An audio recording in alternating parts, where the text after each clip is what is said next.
الحمدللہ رب العالمین والصلاة والسلام علی رسولہ الکریم وعلی آلہ واصحابہ اجمعین، اما بعد فاعوذ باللہ من الشیطان الرجیم، بسم اللہ الرحمن الرحیم، یا ایھا الذین آمنوا اصبروا وصابروا ورابطوا واتقوا اللہ لعلکم تفلحون، صدق اللہ العلی العظیم۔ بہت ہی محترم جناب فاضل جمیلی صاحب، صدر کراچی پریس کلب، ہمارے جوائنٹ سیکرٹری جناب منصف بھائی، امیر صوبہ جماعت اسلامی صوبہ سندھ جناب کاشف شیخ صاحب، امیر کراچی منم ظفر صاحب، ممبر صوبائی اسمبلی فاروق فرحان صاحب، اور کراچی پریس کلب کے میرے بہت ہی قابل احترام اور عزیز ساتھیوں، دوستوں، خواتین و حضرات، سب سے پہلے میں شکر گزار ہوں صدر صاحب کا بھی، سیکرٹری صاحب کی شاید طبیعت خراب ہے، ہمارے سہیل افضل بھائی بہت سینئر دوست ہیں، ساتھی ہیں، منصف بھائی اور آپ تمام کابینہ کا جو پریس کلب کے پوری باڈی ہے کہ آپ نے اظہار خیال کے لیے دعوت دی ہے۔ اور صحیح بات یہ ہے کہ جس طرح آپ بات کر رہے تھے تو میں یہ سوچ رہا تھا کہ جتنے موضوعات اس وقت ہیں اور جن حالات سے پاکستان گزر رہا ہے، پھر ہمارا صوبہ گزر رہا ہے، ہمارا شہر گزر رہا ہے، تو یہ تو کئی گھنٹے بھی گفتگو کی جائے تو وہ کم ہے، اور ہر موضوع ہی بہت اہم موضوع ہے۔ جس موضوع پر آپ بات کرتے ہیں لگتا ہے کہ سب سے اہم موضوع یہی ہے، لیکن انہی پریشانیوں میں ہمیں بات بھی کرنی ہے اور بات کرنے سے زیادہ راستہ بھی نکالنا ہے، اس لیے کہ یہ معاملہ ہماری ذات کا نہیں ہے، چند لوگوں کا نہیں ہے، یہ پوری قوم کا مسئلہ ہے۔ 25 کروڑ عوام پاکستان میں رہتے ہیں اور ان کے حالات اچھے نہیں ہیں۔ ان کے حالات کی بہتری جو حکمرانوں کی ذمہ داری ہوتی ہے، ان کی ترجیح میں ہونی چاہیے، تو عوام کے حالات بہتر بنانے کے بجائے صرف اپنے حالات بہتر بنانے کی طرف لوگوں کی توجہ ہوتی ہے۔ اور آپ کو اگر ترامیم بھی نظر آئیں گی تو اس میں ذات، چند شخصیات اور طاقت، بس اسی کو سامنے رکھتے ہوئے ترامیم کی جا رہی ہیں۔ ملک اور قوم کو، نوجوان نسل کو، ہمارے ان پسے ہوئے طبقات کو اس میں کیا مل رہا ہے، یہ کسی بھی ترمیم میں شامل نہیں ہوتا۔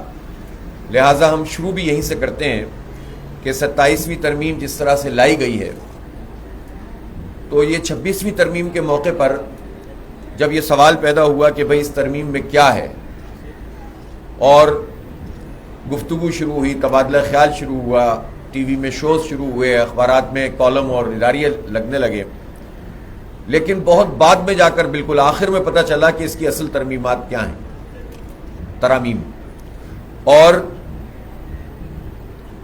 اصل ڈاکومنٹ بہت آخر تک بھی اہم ترین لوگوں کے پاس بھی نہیں آتا تھا۔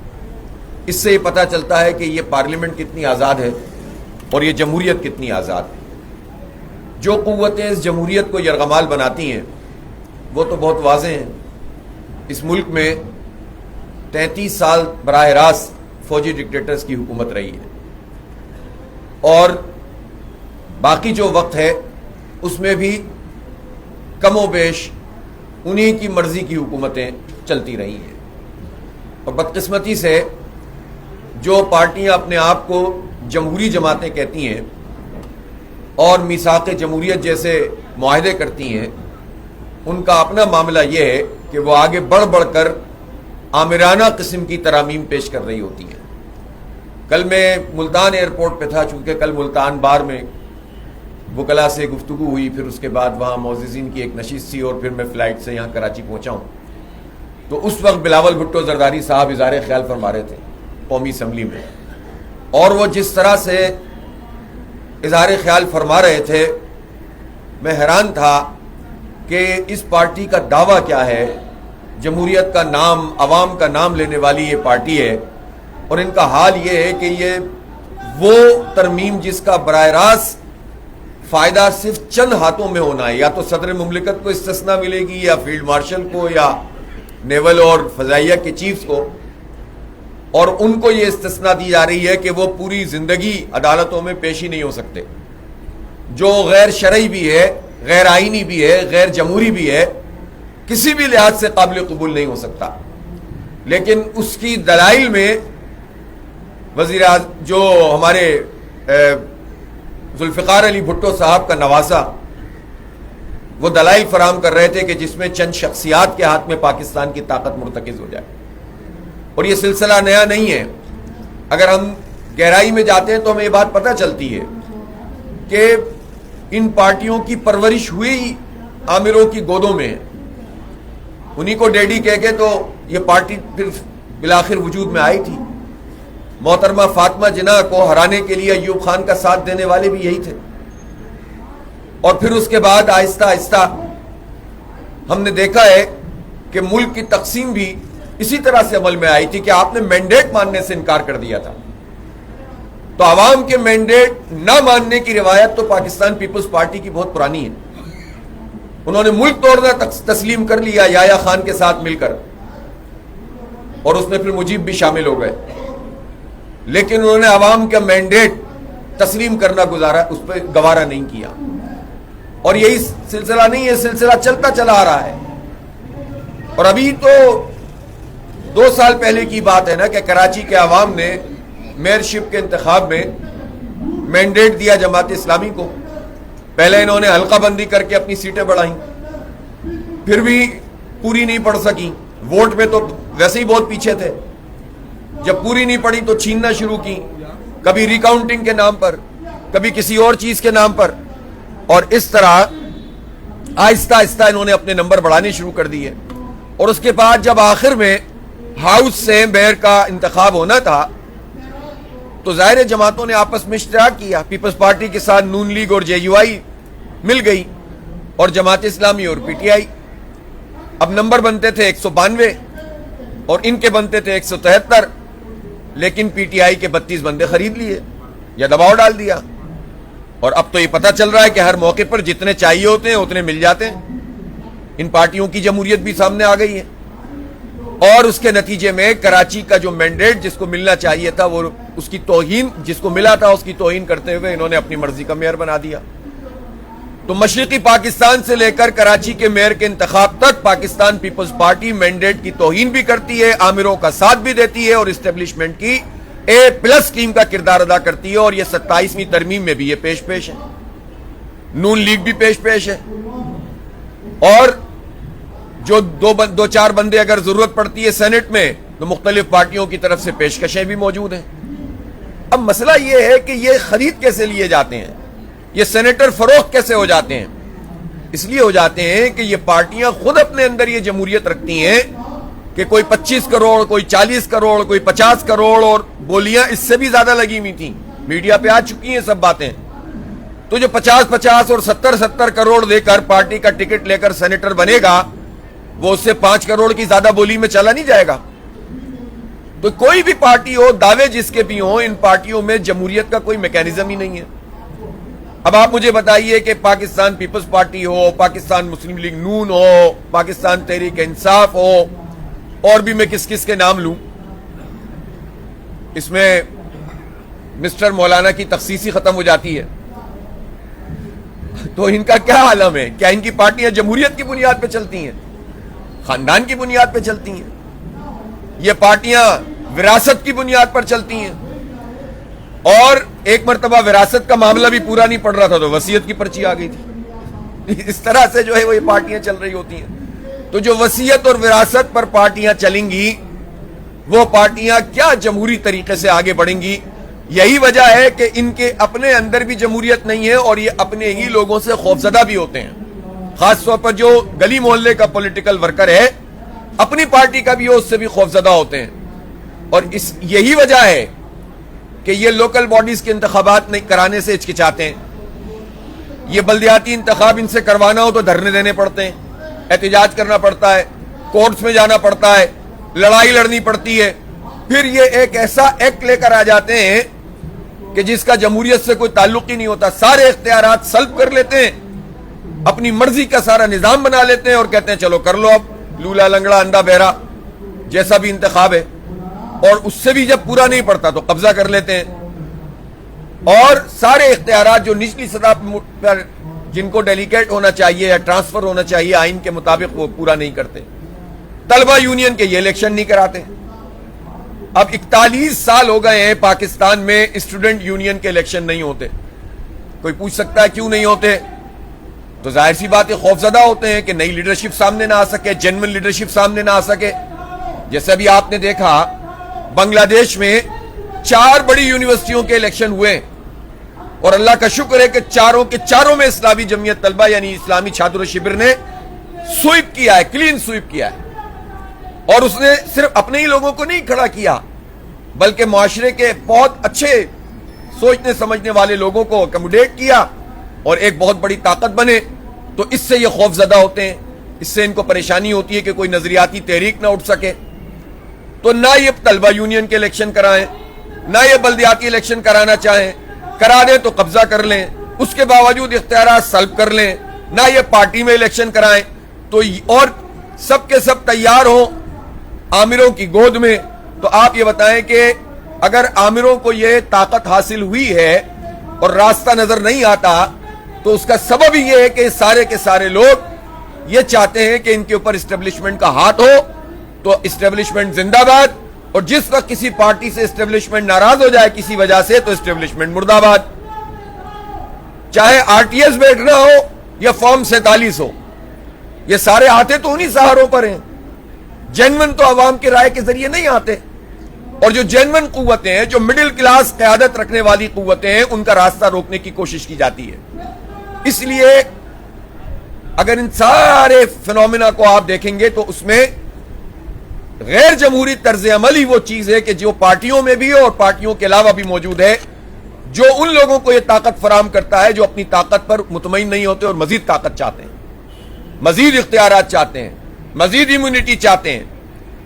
اور میں بھی سوال کرتا ہوں کہ اب ایسی کون سی پریشانی تھی کہ فیلڈ مارشل صاحب کو یا ہمارے تمام جو فضائیہ کے اور نیوی کے اور بری افواج کے سربراہان ہیں, ان کو امیونٹی کی ضرورت تھی؟ کس چیز سے خوف زدہ ہوتے ہیں لوگ؟ کیوں ان کو عدالتوں سے استثناء چاہیے زندگی بھر کا؟ اور یہ تو میں پہلے بھی ابھی پچھلے 3-4 بار یعنی بار رومز میں پچھلے 3-4 دنوں میں گیا ہوں. مردان میں گیا, لاہور میں, ملتان میں اور اسلام آباد, اور سب جگہ میں نے یہ بات کی کہ پاکستان کا جو آئین ہے اس آئین میں یہ بات لکھی ہوئی ہے کہ حاکمیت اعلیٰ اللہ تعالیٰ کی, اور قرآن و سنت کے منافی کوئی قانون سازی نہیں ہو سکتی. آئین کی کوئی ترمیم, آئین کے اس بنیادی ڈھانچے جو حاکمیت اعلیٰ کی صورت میں ہمارے آئین کا ایک انٹیگرل پارٹ بن گیا ہے اور اس کے ان حصوں میں شامل ہے جس میں ترمیم بھی نہیں ہو سکتی, تو اس سے جو بھی متصادم ہے وہ ویسے ہی غیر آئینی ہے, شرعی اعتبار سے بھی غلط ہے. یعنی جب رسول پاک صلی اللہ علیہ وآلہ وسلم جیسی عظیم ہستی, پیغمبر آخر الزمان, خاتم النبیین, اور جن کے بعد کوئی پیغمبر بھی نہیں, جو کائنات کی سب سے عظیم ہستی ہیں, محسن انسانیت ہیں, رحمت للعالمین ہیں, جب وہ اپنے آپ کو لوگوں کے سامنے پیش فرما دیتے تھے, کسی بھی وجہ سے کوئی سامنے آ کر اپنا کوئی بات کرتا تھا اور آپ صلی اللہ علیہ وسلم اپنے آپ کو پیش فرما دیتے تھے, وہ تو ظاہر سی بات ہے کہ لوگ کیسے آپ صلی اللہ علیہ وسلم کو کٹہرے میں لا سکتے تھے. لیکن آپ صلی اللہ علیہ وسلم تو اپنے آپ کو پیش فرماتے تھے. اور بنی مخزوم کی وہ خاتون فاطمہ جس کا نام تھا, حدود قائم ہو چکی تھی, نظام بن چکا تھا, چوری کی سزا ہاتھ کٹنا طے پا چکی تھی, اور جب اس کو سزا ملی تو لوگوں نے کہا کہ بڑا قبیلہ ہے, ناراض ہو جائے گا, ہمارا نظام ڈسٹرب ہو جائے گا, اور ہم ان کو افورڈ نہیں کر سکتے کہ اس بڑے قبیلے کی خاتون کے خلاف کوئی فیصلہ ہو. رسول پاک صلی اللہ علیہ وسلم نے فرمایا کہ فاطمہ بنت محمد بھی چوری کرتی تو اس کا بھی ہاتھ کٹتا. یہ ہے ہمارے اصول. چاروں خلفائے راشدین اپنے آپ کو عوام کی عدالت میں پیش کرتے تھے اور قاضیوں کے سامنے بھی آتے تھے. کئی واقعات موجود ہیں. ہم اپنے جو چوتھے خلیفہ حضرت علی رضی اللہ تعالیٰ عنہ, ان قاضی شریح کی عدالت میں آئے, یہودی نے آپ کی زرع پہ قبضہ کر لیا تھا, تو آپ نے کہا کہ میری زرع اس نے چرائی ہے. اس نے کہا کہ ثبوت لاؤ. قاضی شریح نے ثبوت مانگا. ثبوت میں حضرت حسن تھے بیٹے اور خادم تھے قمبر, اور جب یہ دونوں کو پیش کیا تو قاضی شریح نے کہا کہ بیٹے اور خادم کی تو میں گواہی قبول نہیں کروں گا.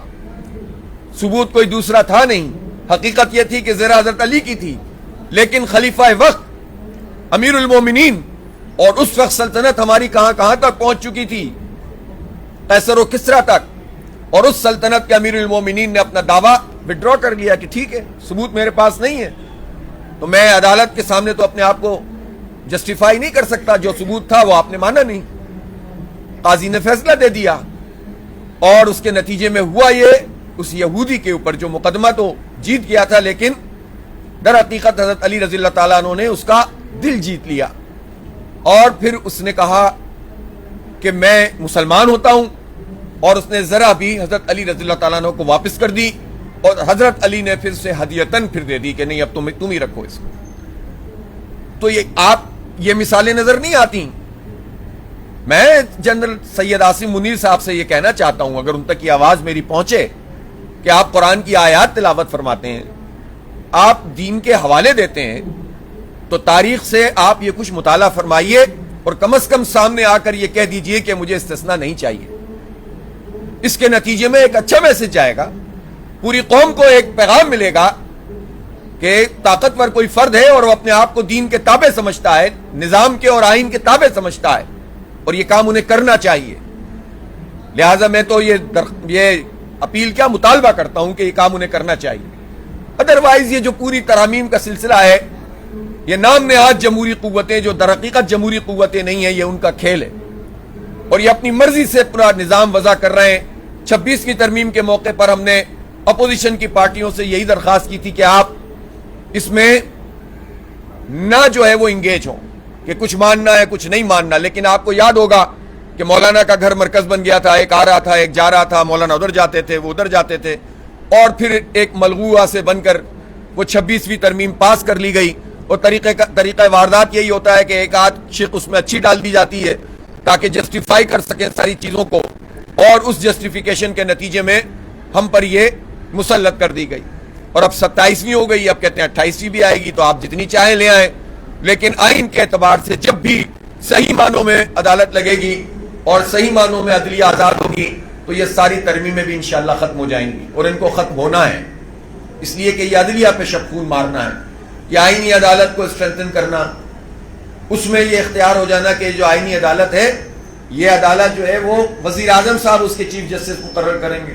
پاکستان میں ایک عہدہ قاضی القضاء، یہی لفظ ہے، یہ عہدہ ہے چیف جسٹس آف پاکستان کا، جو سپریم کورٹ کے چیف جسٹس کو یہ حاصل ہے، لیکن اب یہ قاضی القضاء ختم ہو گیا، اب آئینی عدالت کا الگ چیف جسٹس ہوگا، اس کا چیف جسٹس الگ ہوگا، حکومت عدلیہ اس میں اقلیت میں آ گئی، حکومت اس میں اکثریت میں آ گئی، اور اپنی مرضی کے فیصلے کروائیں گے، ججوں کے ٹرانسفر ہوں گے۔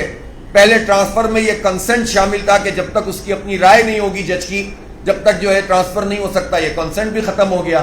اب اگر کوئی جج انکار کرتا ہے تو اس کو کٹہرے میں کھڑا کیا جائے گا، اس پر مقدمہ چلے گا باقاعدہ کہ تم نے کیوں منع کر دیا ہے، گویا اس طرح سے چاروں طرف سے گھیر لو۔ لیکن ایک بات ان سب لوگوں کو سمجھ میں آنی چاہیے، جب سارے راستے بند ہو جاتے ہیں تو پھر کیا ہوتا ہے؟ حبس ہو جاتا ہے۔ وہ کہتے ہیں نا کہ بلی کو بھی جب راستہ نہیں ملتا تو پھر وہ گردن پر حملہ کرتی ہے، تو پھر یہ عوام کہاں جائیں گے 25 کروڑ؟ جب عدالتیں تمہاری اپنی مرضی کی ہوں گی، چند لوگوں کے ہاتھ میں سارا اختیار ہوگا، تو پھر جو انقلاب ہوگا اگر وہ بے سمت ہوا، اگر اس میں اس کی کوئی ڈائریکشن نہیں ہوئی، وہ کسی پارٹی کسی ڈسپلن پارٹی کے ماتحت نہیں ہوئی، تو یہ انقلاب تو ایسی انارکی لائے گا جس میں کوئی نہیں بچ سکے گا۔ پھر کیا آپ کے پاس ہوگا؟ اب وہ وقت نہیں ہے کہ جس میں آپ بہت لمبی چوڑی پلاننگ کرتے ہو، دنیا بدل رہی ہے، یہ جو جنریشن زی ہے یہ بڑے بڑے انقلابات رونما کر رہی ہے۔ شیخ حسینہ واجد کو تو ایئر لفٹ مل گئی تھی، شہباز شریف صاحب، دو مسئلے آپ کے ساتھ ہو سکتے ہیں، ایک تو یہ کہ آپ کو ایئرپورٹ جانے کا راستہ نہ ملے، اور دوسرا کوئی ہیلی کاپٹر بھی نہ پہنچ سکے جو آپ کو لفٹ کرے، اور آپ سے مراد وہ سب لوگ ہیں کہ جو اس پورے نظام کے اوپر مسلط ہونا چاہتے ہیں عوام کی رائے کے برخلاف۔ اس لیے حالات کا اندازہ خود سے کیجئے اور حبس کے اس ماحول کو ختم کیجئے۔ ہماری ذمہ داری ہے کہ ہم اس پر آواز بلند کریں، ہماری میڈیا کی ذمہ داری، صحافت کے اوپر بھی تو اس وقت یہ صورتحال ہے، کتنی چیزیں ٹیلی ویژن پہ چل سکتی ہیں، یہ جو لائیو کا بھی سلسلہ ہے جس میں پتہ نہیں کتنے سیکنڈ کا ڈیلے ہوتا ہے، اس ڈیلے میں تو بیپ بیپ بیپ بیپ آتی رہتی ہے جب کوئی بات کر لی جائے اس طرح کی. یا تو لائف کٹ ختم کر دیتے ہیں یا ٹو ٹو ٹو ٹو شروع ہو جاتی ہے. تو یہ قوم کی ٹو ٹو ٹو ٹو جو آپ نے شروع کر دی ہے یہ تو بہت نقصان پہنچائے گی. اور کچھ پچھلے آمروں سے لوگوں کو پوچھ لینا چاہیے کہ بالآخر ان کے ساتھ پھر کیا ہوتا ہے. اس لیے حالات کو اس کے صحیح رخ پر جانا چاہیے. جماعت اسلامی کا موقف بالکل واضح ہے. ہم نے پہلے بھی 26ویں ترمیم کو کلیتاً مسترد کیا, اس 27ویں ترمیم کو بھی کلیتاً مسترد کرتے ہیں. ہم عدلیہ کو آزاد کرنا چاہتے ہیں. ہمیں معلوم ہے کہ 26ویں اور 27ویں ترمیم سے پہلے بھی عدلیہ اتنی آزاد نہیں ہے. ہمیں یہ بھی معلوم ہے کہ پاکستان کا عدالتی نظام ڈھل چڑھ چکا ہے. 23 لاکھ مقدمات پاکستان کی عدالتوں میں جو پینڈنگ ہیں, 23 لاکھ, جس میں 82% مقدمات سیشن کورٹس کے ہیں اور باقی جو ہیں 18% وہ بھی 4-5 لاکھ بنتے ہیں نا, وہ بھی وہ اعلیٰ عدلیہ ہیں, یعنی ہائی کورٹس اور سپریم کورٹ پہ موجود ہیں. فیصلے نہیں ہوتے ہیں.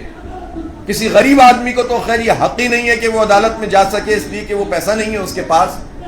لیکن مڈل کلاس لوگ بھی اپنے حق کے لیے نہیں لڑ سکتے, بلکہ اگر بہت امیر بھی ہو تو بھی ان کو یہ دیکھنا ہوگا کہ ان کے مقدمہ کس کس کے خلاف پڑ رہا ہے, اس کے مطابق ہی چلتا ہے یا نہیں چلتا.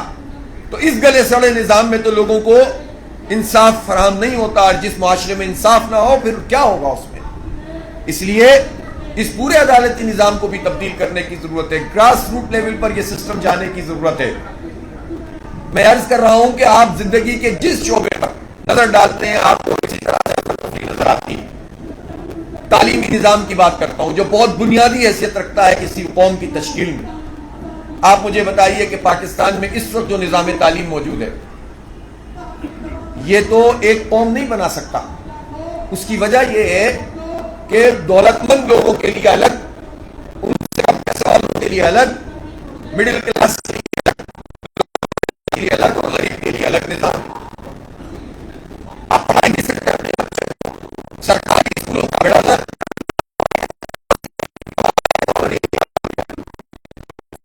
بدترین نظام ہے. 49 ہزار کھلتے پھر انہوں نے بجٹ کر کے کچھ کر دی.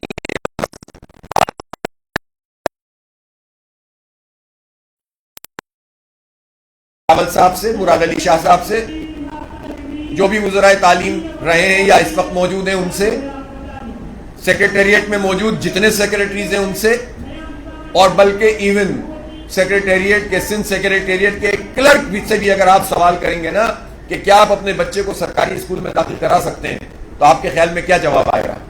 نہیں کرا سکتے, اس لیے کہ اس کی تعلیم اچھی نہیں ہوگی. جو اس پورے نظام کو چلانے والے ہیں وہ 40-50 ہزار اسکولوں میں سے کوئی ایک اسکول ایسا نہیں بنا سکے جس میں ان کے بچے پڑھ سکیں. تو آپ اندازہ کر سکتے ہیں کہ انہوں نے قوم کے بچوں کے ساتھ کیا سلوک کیا ہے. اور تعلیم کا بجٹ کتنا ہے منیم بھائی اس وقت سندھ کا؟ 613 ارب روپے کا بجٹ ہے سندھ کا تعلیم کا. 613 ارب معنی رکھتے ہیں, لیکن اس میں ایک اسکول بھی ایسا نہیں بنا سکے جس میں اپنے بچوں کو پڑھا سکیں. ہم بھی نہیں پڑھا پاتے, اس لیے کہ اگر ہم اس میں جائیں گے تو کہاں جائیں گے.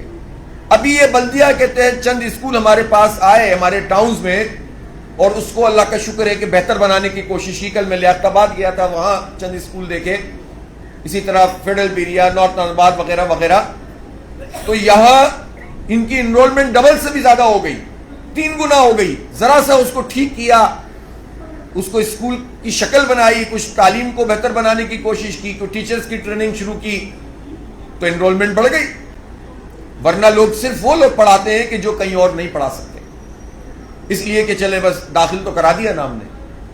تو یہ تعلیم کی صورتحال ہے, تو کیا قوم بنے گی, کیا آگے بڑھیں گے.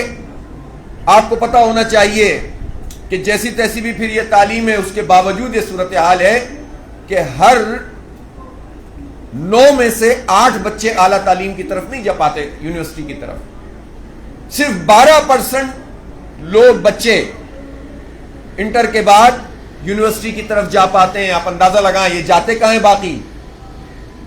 پاکستان میں 3.25 کروڑ سے زائد بچے ایسے ہیں جن کی عمریں 5 سے 16 سال کی ہیں اور وہ آؤٹ آف اسکول ہیں, اور یہ تعداد سندھ میں تقریباً اب 80 لاکھ ہے. 80 لاکھ بچے سندھ میں ایسے ہیں جو آؤٹ آف اسکول ہیں، جن کی عمریں 5 سے 16 سال ہیں، یہ کیا تشکیل دے رہے ہیں آپ؟ یہ کیا بنا رہے ہیں؟ کون ہے اس کا ذمہ دار اس نظام کا؟ 50 سال سے پیپلز پارٹی کی حکومت ہے، 35-40 سال سے ایم کیو ایم کے ساتھ ہر طرح سے اشتراک عمل میں ہوتی ہے۔ آپ نے دیکھا تھا کل قومی اسمبلی میں ایم کیو ایم والے کیا فرما رہے تھے؟ کبھی یہ مایوس ہو کر ووٹ ڈال دیتے ہیں، کبھی افسوس کر کے ووٹ ڈال دیتے ہیں، کبھی طاقت کی وجہ سے ووٹ ڈال دیتے ہیں، کبھی ویسے ہی ووٹ ڈال دیتے ہیں، کبھی ایک ٹیلی فون پہ ڈال دیتے ہیں، کبھی فون کی بھی ضرورت نہیں پڑتی۔ میرا خیال ہے ایم کیو ایم کو تو فون بھی نہیں گیا ہوگا اس دفعہ، مجھے یقین ہے نہیں گیا ہوگا۔ ٹیکن فار گرانٹیڈ ہوتا ہے نا کہ وہ تو پتہ ہی ہے کہ ڈال دیں گے۔ تو جن کو جو پورے شہر میں کراچی میں ایک پولنگ بوتھ نہ جیت سکے ہوں، ان کو 15 قومی اسمبلی کی سیٹیں دے دی تھیں ڈائریکٹ والی۔ تو یہ تو حال ہے ان کا، دھتکارے اور پھٹکارے ہوئے لوگوں کو آپ قومی اسمبلی اور صوبائی اور سینٹ میں بٹھا دیتے ہیں، تو یہ کیا نمائندگی کریں گے؟ تو ان دونوں پارٹیوں نے مل کر جو سندھ کا بیڑا غرق کیا ہے، تباہ و برباد کر کے رکھ دیا، ہماری نسلوں کو تباہ کر دیا انہوں نے۔ کون حساب لے گا ان سے؟ ان سے کیا حساب لیں؟ ان کو لانے والوں کو حساب دینا پڑے گا۔ پاکستان میں جو 78 سال گزرے ہیں، ان 78 سال میں پاکستان میں کوئی جاہلوں کی حکومت تو نہیں رہی، پاکستان میں کوئی کسانوں کی مزدوروں کی حکومت تو نہیں رہی، یہ بہت پڑھے لکھے لوگوں کی، چودھری، خان، وڈیرے، سردار، جن کے بچے باہر پڑھتے ہیں، یہ جو پریویلیج کلاس کہلاتی ہے، بورژوا طبقہ جسے آپ کہتے ہیں، تو یہ پرولتاریوں کو کہاں دیکھ سکتے ہیں؟ تو بات یہ ہے کہ جو بورژوا طبقہ ہے، یہ جو بڑے لوگ ہیں، یہ 78 سال میں ناکام ترین ثابت ہوئے ہیں۔ اس میں جنرل بھی ہیں، اس میں وڈیرے جاگیردار بھی ہیں، اور اس میں یہ پوری افسرشاہی ہے بیوروکریسی کی، بیوروکریسی کا جو پورا نظام موجود ہے، جن پر یہ حکومتیں چلتی ہیں، وہ کیا کر رہی ہیں؟ یہ کہہ کر جان نہیں چھڑا سکتے کہ ہمارا ٹرانسفر ہو جاتا ہے، ہمیں آپ کا کارٹیل بھی پتا ہے، ہم جانتے ہیں کہ آپ کا مائنڈ سیٹ کیا ہے، آپ انگریز کی تشکیل کردہ اس ذہن کو لے کر چلتے ہیں جس میں آپ اپنے آپ کو حاکم اور قوم کو خادم سمجھتے ہیں، جبکہ آپ قوم کے خادم اور نوکر ہیں اور قوم حاکم ہے۔ لیکن یہ مائنڈ سیٹ انگریز نے بنایا تھا، 78 سال سے وہی مائنڈ سیٹ چل رہا ہے۔ اس لیے یہ جو اشتراک ہے جاگیرداروں کا اور بیوروکریٹس افسرشاہی کا اور جرنیلوں کا اور نام نہاد سیاستدانوں کا، اس اشتراک نے پاکستان کے 78 سال میں پاکستان کی قوم کو جاہل بنایا ہے، پیچھے کی طرف لے کر گئے، اور انہیں اپنی ناکامی کا اعتراف کرنا چاہیے۔ چند لوگ ہیں اور یہ نظام نہیں چلا سکے۔ ایک چیز ضرور البتہ ہوئی ہے، اور وہ یہ ایک ایفرٹ کے ذریعے، محنت کے ذریعے پاکستان پر ایک متفق آئین 1973 والا وہ بن گیا، اور اب اس آئین کی پوزیشن یہ ہے کہ اس میں جو بھی چھیڑ چھاڑ ہے وہ اس کے ساتھ کھلواڑ ہوتی ہے۔ ہاں، اگر تو آئینی ترمیم اس بات پر آتی کہ آئین کا ایک فریم ورک موجود ہے، آرٹیکل 140A، اور اس میں یہ بات لکھی ہوئی ہے کہ مالیاتی، انتظامی اور سیاسی اختیارات 18ویں ترمیم میں صوبوں کے اختیارات پہ کمپرومائز نہیں ہوگا۔ اور بھائی، صوبوں کے اختیارات پہ تو کمپرومائز نہیں ہوگا، شہری حکومتوں کے اختیارات پہ کمپرومائز کیوں ہوتا ہے؟ پی ایف سی ایوارڈ کیوں نہیں ہوتا؟ اس کی نومینیشن 12-13 سال میں آج تک پیپلز پارٹی کی صوبائی حکومت اس کے لیے بندہ ہی نومینیٹ نہیں کر سکی، پیسے ہی کتنے دینے وہی نہیں طے کر سکی، تو اس کا کوئی سوال نہیں کرتا۔ اگر اس پر ہوتی تو بات سمجھ میں آتی، لیکن یہ تو سارے جو جینوئن ایشو ہیں، کیا یہ ہوتا کہ 5 سال تک کے بچوں کو لازمی اور فری ایجوکیشن دی جائے گی، اور آئین کے وہ ساری کلاس کے جو یہ بتاتی ہیں کہ ایکول اپرچونٹی ہونی چاہیے تعلیم کی، روزگار کی، اس کا مطلب یہ ہے کہ معیار بھی ایک ہونا چاہیے، غریب اور مڈل کلاس اور امیر کا تعلیمی سسٹم بھی الگ الگ نہیں ہونا چاہیے۔ اگر کسی تفصیلات کی کوئی ترمیم آئے تو بات سمجھ میں آتی ہے، لیکن ترمیم تو استثناء کے لیے، آئینی عدالت کے لیے، ججوں کے ٹرانسفر کے لیے آتی ہے، اور یہ سارے مل کر آپس میں متحد ہو کر یہ کام کر رہے ہوتے ہیں۔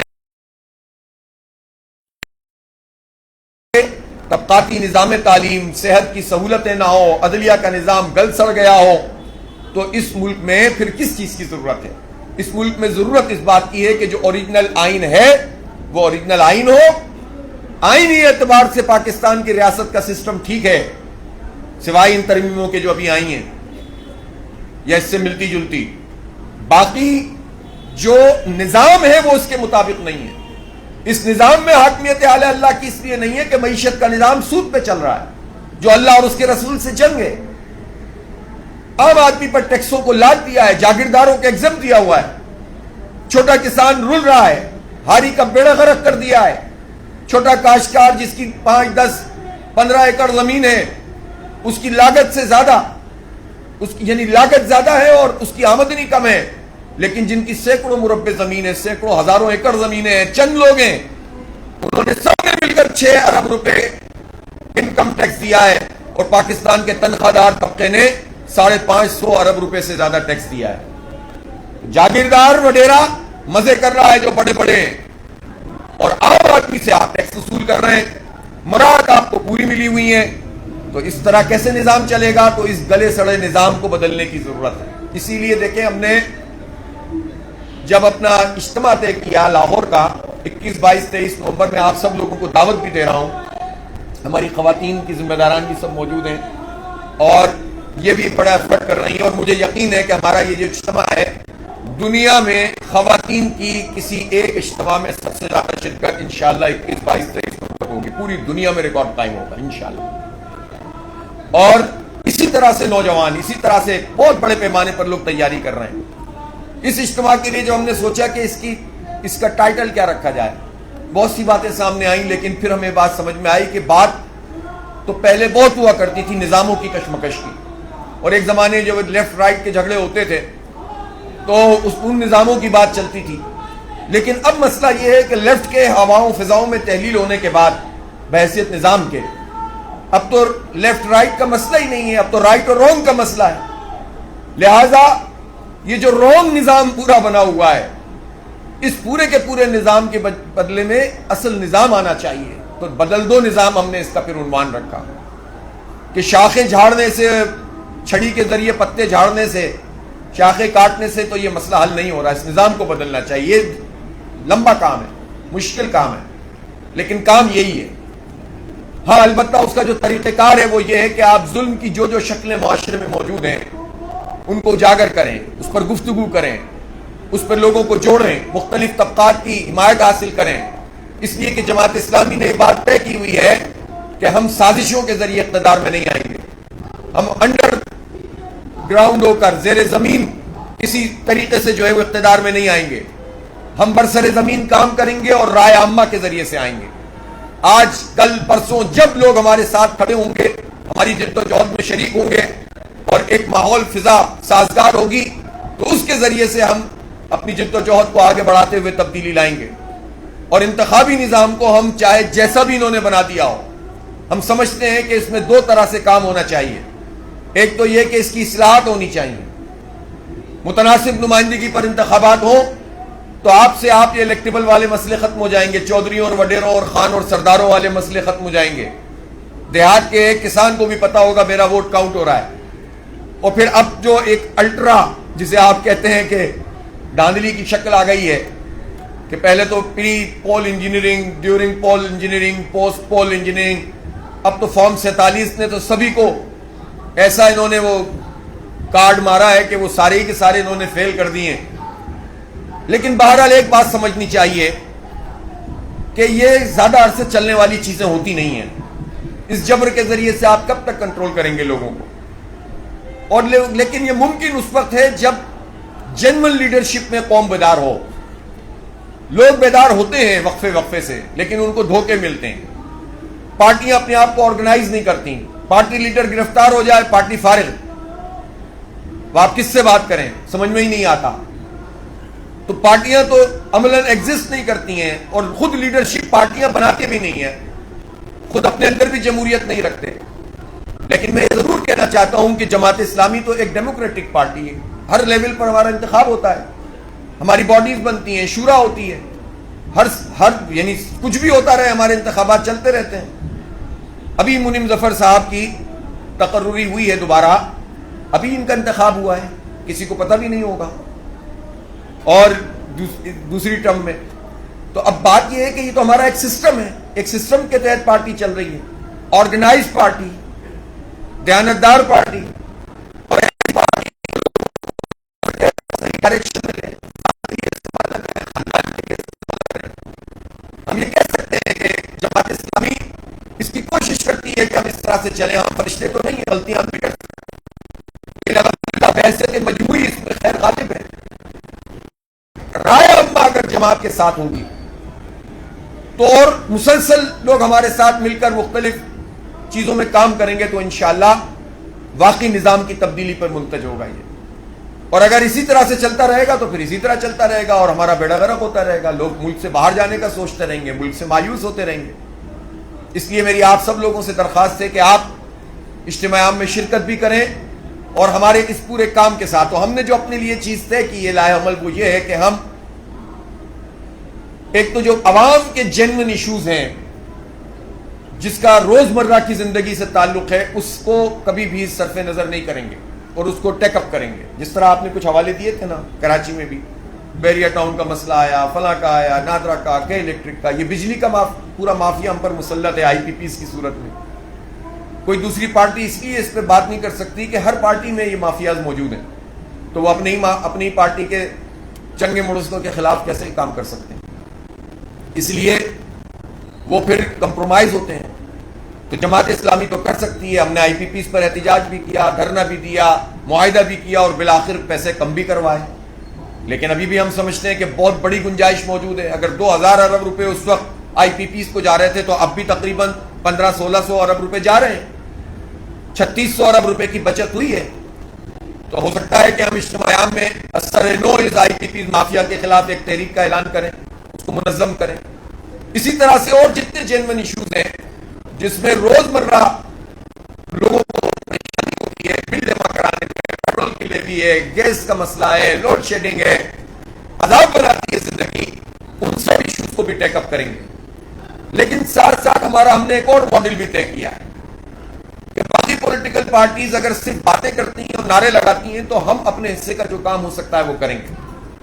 اور ہم نے پھر آپ نے دیکھا ہوگا کہ جہاں تک الخدمت کا اور خدمت خلق کا کام ہے اس میں تو سبھی اس کا اعتراف کرتے ہیں، زلزلہ آئے تو جماعت اسلامی، اور کورونا ہو تو جماعت اسلامی، سیلاب ہو تو جماعت اسلامی، کسی کی کوئی مشکل ہو تو جماعت اسلامی۔ اور اس وقت ہم نے پھر یہ سوچا کہ وہ کون سا ایریا ہے جس میں نوجوانوں کو ہم امپاور کر سکتے ہیں، ان کو تھوڑا آگے بڑھا سکتے ہیں۔ تو ہمیں نظر آیا کہ یہ آئی ٹی میں، مہنگی تعلیم ہے، سرکاری اداروں میں بھی تقریباً جو ہے وہ ₹1,00,000 پر سیمسٹر سے کم، بہت کم جگہ پہ فیس ہے، 1.5 لاکھ 2 لاکھ پر سیمسٹر، کہاں پڑھیں بچے؟ تو ہم نے چھوٹے کورسز سے آغاز کیا، کراچی سے شروع کیا تھا بنو قابل پروگرام، الحمدللہ وہ بہت سکسیسفل رہا۔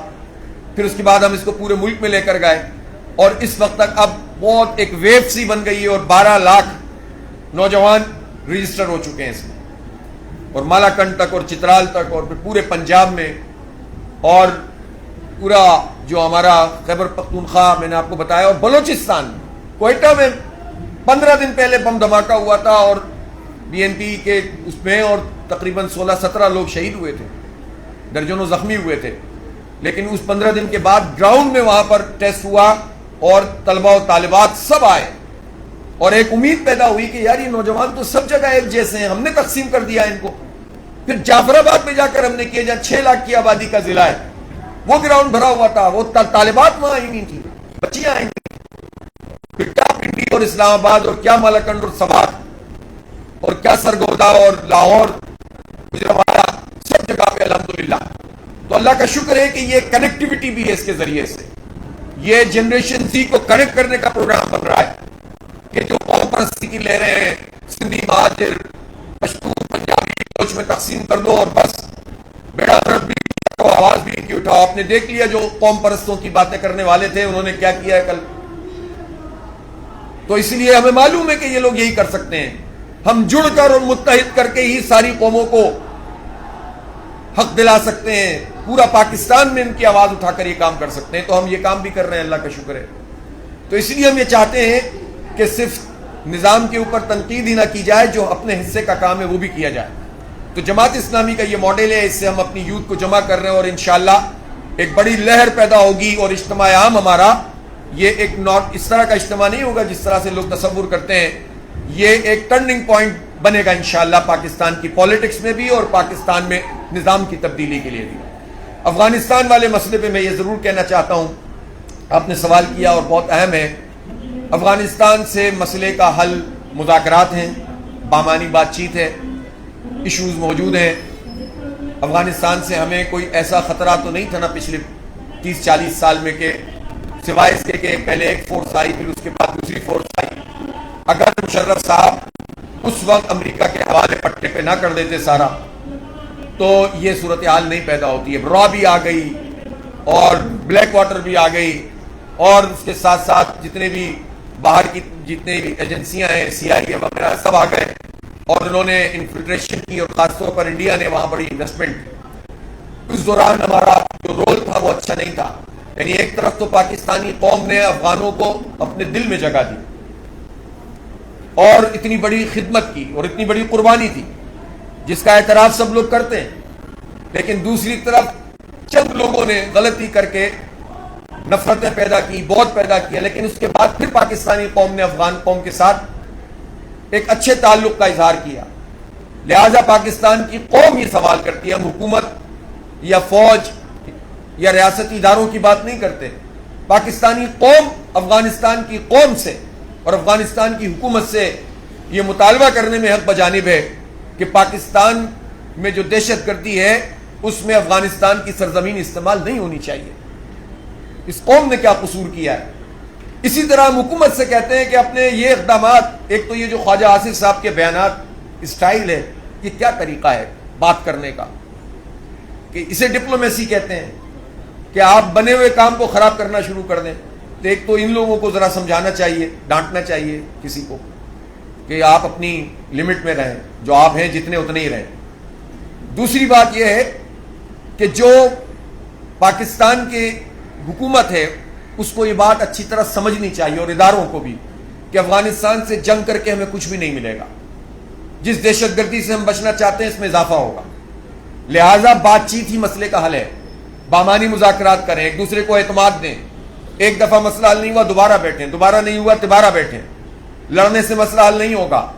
پھر جو میڈیٹرز ہیں جن کے دونوں طرف سے اعتماد ہے جن پر, ان کو پرویکٹیو رول ادا کرنے کی طرف ہم لا سکتے ہیں. ویسے تو پاکستان کا معاملہ افغانستان سے ایسا نہیں ہونا چاہیے تھا کہ ہمیں کسی میڈیشن کی ضرورت ہے, لیکن بدقسمتی سے ایسا ہو گیا اور اس لیے ہو گیا کہ ہم نے امریکہ کو سر پہ لا کر بٹھا دیا اور افغانوں نے انڈیا کو زیادہ اہمیت دینا شروع کر دی, جس کے نتیجے میں یہ سب کچھ ہوا ہے.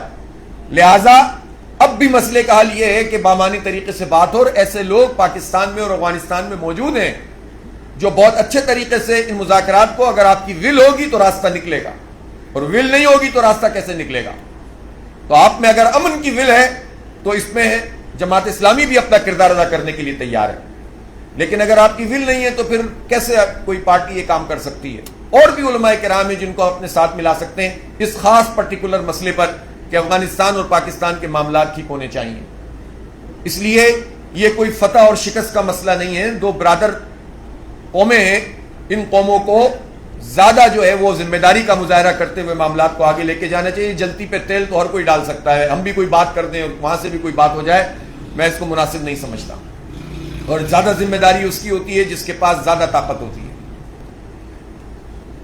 جہاں تک آپ نے انڈیا کے حوالے سے بات کی ہے, ہم یہ سمجھتے ہیں کہ باجوہ صاحب کے زمانے میں جس طرح باجوہ صاحب فرمایا کرتے تھے کہ ہمارے ٹینکوں میں تیل نہیں ہے, ہم لڑ نہیں سکتے, اس ذہنیت نے اور اس اظہار نے پاکستان کو بہت نقصان پہنچایا.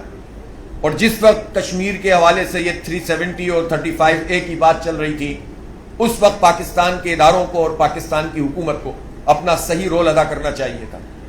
موقف کی حد تک ہم نے صحیح بات کی تھی. اس وقت عمران خان صاحب کی حکومت تھی, انہوں نے اقوام متحدہ میں بھی اچھی تقریر کی تھی, پوری قوم نے اپریشیٹ کیا تھا, لیکن عملاً پھر اس کے بعد کچھ نہیں کیا گیا اور اس کے نتیجے میں انڈیا اسٹرینتھن اپنے آپ کو کرتا چلا گیا. اور جو پوزیشن بین الاقوامی سطح پر کشمیر کی تھی اس سے ایک طرح سے ہم نے پسپائی اختیار کی. وہ تو خود مودی نے حرکت غلط کی اور اس کا جواب جب پاکستان کی طرف سے گیا اور بقول ٹرمپ کے ساتھ خوبصورت قسم کے جہاز گر گئے اور 8 جہاز گر گئے. لیکن مسئلہ صرف اتنا سا نہیں ہے کہ اب آپ اسی کے شادیانے بجاتے رہیں. بلکہ آپ کو مزید اپنی دفاع کو بھی مضبوط کرنا ہوگا، لیکن آپ کو اپنی ترجیحات کا بھی تعین کرنا ہوگا۔ افغانستان سے کشیدگی کے نتیجے میں آپ کی توجہ اپنے مشرقی بارڈر سے ہٹ جاتی ہے۔ کشمیر ہمارا کور ایشو ہے، کشمیر پہ وہ ثالثی جو ٹرمپ صاحب نے ارشاد فرمائی تھی وہ کہاں ہے، ہمیں بھی تو نظر نہیں آ رہی ہے۔ تو وہ تو فرما دیتے ہیں اور اس کے بعد ہمارے حکمران خوشنودیوں میں لگ جاتے ہیں، اور حکمران کی اپوزیشن بھی اسی چکر میں لگی رہتی ہے۔ یعنی فلسطین کا مسئلہ 2 سال جس طرح سے دہشت گردی اسرائیل نے براہ راست کی ہے، اس میں پاکستان کی کون سی جماعت ہے کہ جس نے امریکہ اور اسرائیل کے خلاف احتجاج کیا ہو؟ تو حکومت اور اپوزیشن کی بڑی جماعتوں میں سے کسی نے بھی نہیں کیا، اکا دکا کوئی ایسی بس بیان دے دیا، فلاں کر دیا۔ یہ تو جماعت اسلامی ہے جس نے ملین مارچ کیے، احتجاج کیا، مدد پہنچائی، یا کچھ مذہبی جماعتیں ہیں جیسے JUI کی مفتی محمود کانفرنسیں ہو رہی تھیں تو انہوں نے اس کو ٹائٹل دے دیا فلسطین کا، تو اچھی بات ہے یہ، لیکن باقی کس نے کیا کیا؟ کسی نے کچھ نہیں کیا۔ اور بڑی بڑی باتیں کرنے والے، حق کی بات کرنے والے فلسطینیوں کے قتل عام پر امریکہ کی اور اسرائیل کی مذمت بھی نہیں کر سکے، 1-2 دفعہ تذکرہ کر دیا بس۔ تو یہ تو اس سے پتہ چلتا ہے کہ ہماری پولیٹیکل پارٹیز کی ترجیحات کیا ہیں، اور وہ امریکہ کی آشیرواد کو ہی سب کچھ سمجھتے ہیں اپنے لیے، نعوذ باللہ خدا کا درجہ دیا ہوا ہے اسے۔ اس لیے یہ لوگ تو پاکستان کا کیسے مسئلہ حل کر سکتے ہیں؟ لیکن میں یہ ضرور سمجھتا ہوں کہ اس وقت پاکستان میں جو پولیٹیکل سچویشن ہے، اب عمران خان صاحب گرفتار ہیں، ان کی یہ گرفتاری کہ آپ جتنے بھی قانونی جواز پیش کریں، لیکن بچہ بچہ جانتا ہے کہ ان کی حیثیت ایک سیاسی قیدی کی ہے، اور اگر کرپشن میں ان کو پکڑا گیا ہے تو زرداری صاحب کو کہاں ہونا چاہیے، اور نواز شریف صاحب کو کہاں ہونا چاہیے، اور شہباز شریف صاحب کو کہاں ہونا چاہیے، درجہ بدرجہ تو پچھلی کسی اندر والی کھولی میں ہونا چاہیے نا۔ تو اس کا مطلب ہے کہ مسئلہ یہ نہیں ہے، لہذا جو اصولی بات ہے، حق کی بات ہے، وہ یہی ہے کہ یہ سلسلے اب ختم ہونے چاہیے۔ کب تک آپ ایک کو پکڑیں گے، ایک کو چھوڑیں گے، ایک کو پکڑیں گے، ایک کو چھوڑیں گے؟ اور یہ پارٹیاں بھی نہیں سیکھتی۔ ابھی چند سال پہلے ہی تو نون لیگ کی وہی پوزیشن تھی جو اس وقت PTI، پھر بھی نہیں سمجھتے، اور جب اپنا وقت آتا ہے تو وہی حرکتیں شروع کر دیتے ہیں۔ لہذا عقل مندی سے کام کیجئے، جمہوری آزادیاں فراہم کیجئے، اس میں پاکستان کا بھلا ہے، پاکستان کے 25 کروڑ عوام کا بھلا ہے۔ آخر میں ایک مرتبہ پھر آپ سب لوگوں کا شکریہ ادا کرتا ہوں۔ میں نے کہا تھا نا کہ بات اتنی زیادہ ہیں اور اتنی لمبی ہو سکتی ہیں کہ کہیں ختم ہی نہیں ہوتا۔ ابھی تو میں کراچی پہ آیا نہیں، ابھی تو میں نے ای چالان کا تذکرہ نہیں کیا،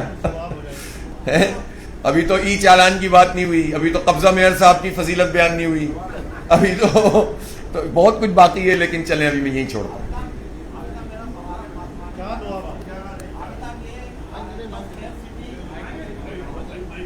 بہت شکریہ پہلے تو منیب ظفر صاحب کو مبارک ہے، دوبارہ قیادت نے اعتماد کیا۔ میرا سوال ہے، سیف سٹی کیمرے لگائے گئے اور اس کے بعد اس کو ہٹا کے بولے سمجھ میں آ جائے گا۔ ہاں